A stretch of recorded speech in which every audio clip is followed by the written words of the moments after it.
अस्सलाम वालेकुम दोस्तों, क्या हाल है सबकी। उम्मीद करता हूँ सब खैरियत से होंगे। मैं हूँ हमज़ा ख़ान और आप लोग देख रहे हैं मेरा यूट्यूब चैनल हमसर फार्म। दोस्तों चूज़ा आ गया था, अल्हम्दुलिल्लाह खैरियत से पहुँच गया था और चूज़ा बिल्कुल ठीक भी है और जो पानी भी पी रहा है, बाकी टेम्परेचर वगैरह भी ठीक है। अब जो मेन उसके बाद जो मसला आता है ना, वो आता है फ़ीड का। जब इसको फ़ीड डालनी है, अब चूज़ा बहुत ही ज़्यादा छोटा है और फ़ीड का दाना थोड़ा सा मोटा होता है, जो इससे खाने में थोड़ी सी परेशानी होती है। तो उसके लिए जो हल है, अब इसको डालनी है फ़ीड। तो फ़ीड कैसे डालनी है, वो तरीका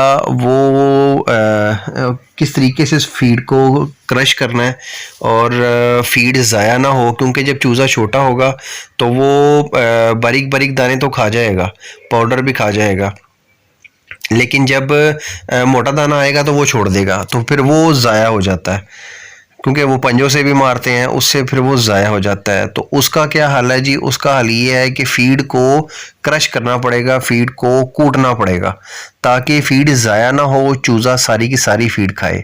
वो फ़ीड इस तरीके से कूटनी है आप लोगों ने। इसको जिस तरह आम कुंडी होती है, वो कुंडी डंडा ले लेना है, ठीक है। इसका हमने तो सेपरेट रखा हुआ है, वो कबूतर थे, कबूतरों का ये खाली हुई थी, तो इसको धो के साफ़ कर लिया था, सैनिटाइज़ कर लिया था। फिर जो है ना, इसमें अब हम ये कूट रहे हैं।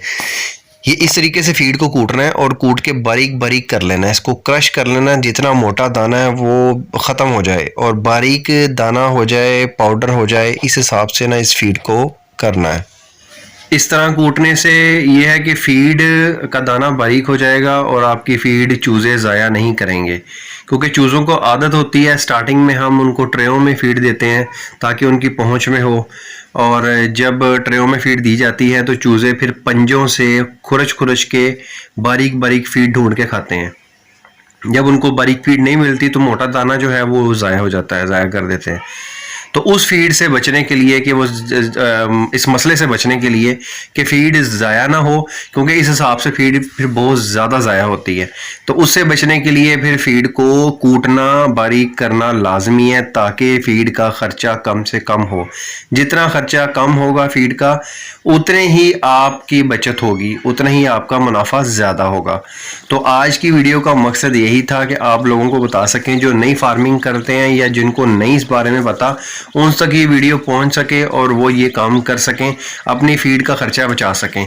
ये देखें, ये ट्रे के अंदर फ़ीड डाली हुई है। अब इसमें जो मोटा दाना होगा वो चूज़े छोड़ देंगे। ये देखें, ये पंजा मारते हैं, आप लोगों को दिखाता हूँ मैं। ये पंजा मारते हैं और पंजा मार के जो है ना, ये फ़ीड को पीछे करके बीच में पाउडर और बारीक दाना ढूंढ के खा लेते हैं। बाकी मोटा दाना वैसे का वैसे ही पड़ा रहेगा। तो इन चीज़ों से बचने के लिए फ़ीड को कूट के डालें, कुछ दिन, एक हफ्ता कूट के डालें, ताकि ये प्रॉपर फ़ीड खाएं। और जब ये प्रॉपर फ़ीड खाएंगे तो इनकी ग्रोथ अच्छी होगी, बेहतर होगी, और फ़ीड की अब ज़ाया भी नहीं होगी, फ़ीड की बचत भी होगी और पैसे की बचत भी होगी, पैसा भी ज़ाया नहीं होगा। और जितनी फ़ीड की बचत होगी और जितना कम पैसे से इनकी ग्रोथ बेहतर हो जाएगी, उतना ही बेनिफिट ज़्यादा होगा। अगर फ़ीड ज़ाया होगी तो पैसा भी ज़ाया होगा, और फ़ीड के साथ साथ ज़ाहिर सी बात है, पैसा ज़ाया होगा तो नुकसान भी है, वो मुनाफा उतना ही फिर कम होगा। जितना नुकसान या ख़र्चा बढ़ता जाएगा, मुनाफा उतना ही कम होता जाएगा। पोल्ट्री की जो ख़ास बात है वो यही है कि ख़र्चा कम से कम और फ़ायदा ज़्यादा से ज़्यादा। लें जी, ये थी आज की वीडियो। अपना ढेर सारा ख्याल रखिएगा, दुआओं में याद रखिएगा। मुझे इजाज़त दें। अल्लाह हाफिज़।